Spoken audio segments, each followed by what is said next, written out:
What would you do if the Apple Maps on your CarPlay suddenly led you down the wrong path? Probably won't be as bad as what happened to Korean Air Flight 007. That was back in 1983. The Boeing 747-230B was carrying 269 civilians. It was en route from New York to Seoul with a stopover in Anchorage, Alaska. But it deviated more than 300 miles from its intended course. The problem was that it had unknowingly entered the airspace of the USSR, which was forbidden territory. The plane was tragically shot down, killing all on board. Today, we're looking at how this incident paved the way for making the GPS available to America. We'll also see how Google and Apple killed the car industry's GPS navigational systems. So hop in and let's get going.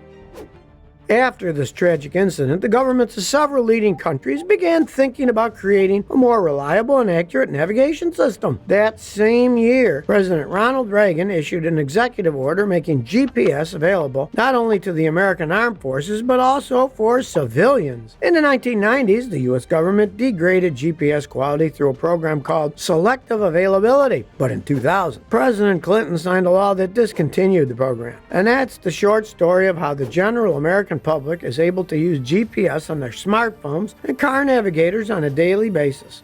GPS actually dates back to the satellite era, when scientists were able to track a satellite by shifts in its radio signal. This is a phenomenon known as the Doppler effect. In the mid-1960s, the U.S. Navy conducted satellite navigation experiments to track American submarines that carried nuclear missiles. They had 6 satellites orbit the North and South Poles, so the submarines could observe satellite changes in Doppler and pinpoint their positions within minutes. Did you know that the GPS project was started by the U.S. Department of Defense? That was back in 1973. They took the concept from the Navy to use satellites to support a new navigation system. Just 5 years later was 1978, and the DoD launched its first prototype of the navigation system with timing and ranging, known as NavStar. But it wouldn't be for another 15 years that the full set of 24 satellites would be operational. 10 years after the Korean Airlines tragedy, GPS stands for Global Positioning System. It's a multifunctional, space-based radio navigation system owned by the U.S. government and operated by the U.S. Air Force. GPS doesn't require the user to transmit any data, and it works independently from telephone or internet reception, although those technologies can enhance its usefulness. By the way, have you ever wondered how this whole navigation system even works? Well, a GPS receiver like the one found in your smartphone calculates its own 4-dimensional position based on data received from multiple GPS satellites. Each satellite keeps an accurate record of its location and time and constantly transmits this data to the receiver, that is, to your smartphone. The speed of radio waves is constant and doesn't depend on the speed of the satellite. So the time delay between the transmission and the reception of a satellite signal is proportional to the distance from the satellite to the receiver. That's how it can determine the approximate position of a GPS receiver. But to determine its exact position, there needs to be at least 4 satellites in the field of view of the receiver. Only then can it calculate the 4 unknown variables, which are the 3 position coordinates plus the deviation of its own clock from satellite time. All satellites have very stable atomic clocks. They're synchronized with each other and with ground clocks. The clocks in GPS satellites run 38 microseconds faster per day than clocks on Earth. Any deviation in the time on the ground gets corrected daily. Otherwise, the calculated GPS positions would accumulate errors of up to 6 miles per day. And that's how we can understand satellite locations with precision. GPS receivers also have clocks, but they're less stable and less precise. But would it surprise you to learn that GPS is no longer the fastest or more accurate navigation system? That's why there are many advantages to using one of the other systems in conjunction with GPS. That's right. Did you know there are 2 other major global navigation satellite systems? There's GLONASS, which is owned by Russia, and there's also Galileo, which is a European Union project. China, India, and Japan also have their own navigation systems. But for the most part, they're mostly intended for regional use. GLONASS stands for Global Navigation Satellite System. GPS and GLONASS are very similar in many ways. The American GPS system currently has about 30 active satellites in orbit. They orbit at an altitude of 12,540 miles, which is known as medium Earth orbit. All GPS satellites orbit the planet twice a day. GLONASS satellites also use medium Earth orbit, just 600 miles altitude difference, which is nothing when we're talking about outer space. But since they're closer to the Earth, they can orbit 30 minutes faster than the GPS satellites. GLONASS satellites have a precision accuracy of 4.5 to 7 meters. But in terms of accuracy and geolocation, both are very similar. EU's Galileo satellites orbit at an altitude of 14,429 miles, so they fly higher than GPS and GLONASS. It takes them longer to complete one revolution around the Earth, about 14 hours. That's why Galileo satellites can only do 1.7 revolutions in one day. Interestingly, though, compared to GPS and GLONASS, Galileo is more reliable in urban environments where tall buildings otherwise block satellite signals. The Galileo system can easily determine your position in a city with an accuracy of about 3 feet. So combining GPS with Galileo is perfect for traveling in unknown cities in Europe and beyond. In the United States, Galileo has been available since late 2018. Did you know that most new smartphones can see the satellites of all navigation systems that exist? But you can't manually choose for yourself which system to use. The receiver in the phone automatically determines which satellite signal or navigation system is the most detectable, and then it chooses to connect to those.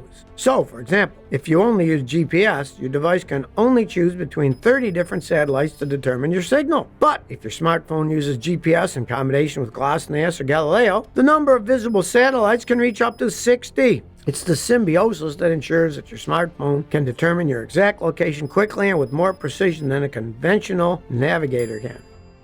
Many car makers offer their own native factory-installed in-dash navigational systems. But look, Apple and Google are killing those car systems. Here's the thing. The car's native system is usually GPS-based. Usually it's better connectivity than your smartphone. So if you have limited cellular service, this is an upside. But the problem is, if there's construction ahead, a closed road or a brand new road, most likely your in-car system won't know about it. And traffic doesn't just get automatically updated. And that's a huge downside because most drivers want real-time data and they want alternative driving routes when there are detours or delays. Also, the factory-installed nav systems aren't cheap. It can range from $1,000 to high-end ones that cost $3,000 to $5,000. Personally, I wouldn't like shelling out thousands of dollars, especially for a system that's not even real-time. And most people know that in-car navigation systems require tedious updates that aren't simple. That's why many drivers today prefer to use Bluetooth technology. You can connect your cars to your smartphone, and this allows you to use third-party map apps that operate in real time. Nowadays, the big guns in digital navigation are Apple and Google. The battle between Google Maps versus Apple Maps has been ongoing for over 10 years now. So which is better? For the most part,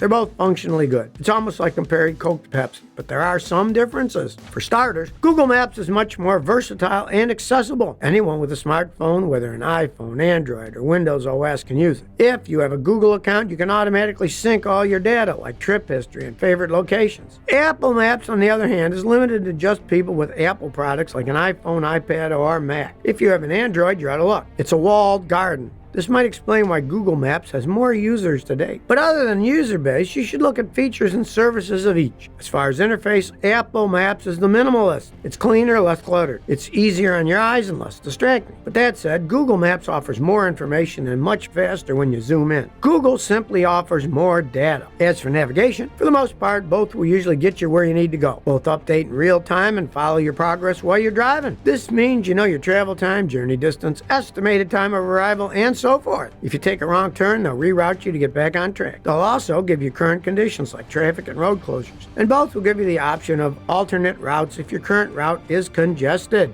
One advantage of Google Maps is that it allows you to add additional stops on your route, and it can be wherever, like you can swing by that new boutique store on your way to the final destination. Apple Maps, on the other hand, only lets you take pit stops at certain locales, like gas stations or restaurants. It's just stricter and goal-oriented and won't let you stop and smell the roses. Google Maps also lets you adjust your departure arrival times to predict traffic. Apple Maps simply doesn't have this feature yet. Here's the thing. Google has a wealth of data because of crowdsourcing. Users can submit a Google review of a business, for example. So when you're searching for a restaurant on the road, You can filter out the list by Google reviews or business hours or other categories. Apple Maps just isn't at that level yet. Apple Maps' biggest advantage is privacy. This is something Google doesn't offer. Let me explain. Apple says they don't store information on where you've been, what you searched for, or what you were doing. Also, your usage information that does get sent to an external server doesn't get associated with your Apple ID. Also, any personalized data that you save in your Apple Maps gets stored locally on your device instead of on a server. So you can just delete it from your device at any time you want. You can still back up and sync the information across multiple devices using your iCloud storage if you want. But you have to do that manually and only if you want. In other words, you have to deliberately do it, and that's for your privacy's sake. Google Maps, on the other hand, doesn't offer that kind of anonymity and privacy. The very reason behind Google Maps' strengths is also its biggest downside. Yes, it offers more maps and information and features, but that's because of your usage information. For example, where you travel and what you search gets all sent to Google servers. Google can use your data and usage information to personalize Google's ads for you. And all that data can be linked back to you. That's because at the end of the day, this is how Google makes its money. So look, you have to decide what's important to you. Geoprioritize personal privacy. If yes, then Apple Maps might be best for you. But if you value features and function more and you're not concerned with Google collecting your data, then by all means, Google Maps is probably for you. But now you tell me, which navigational system do you prefer and why? If you have any funny or horror experiences with your nav system, please share by commenting below so we can all get a good laugh. And if you liked the video, please like and subscribe. Thanks for your support.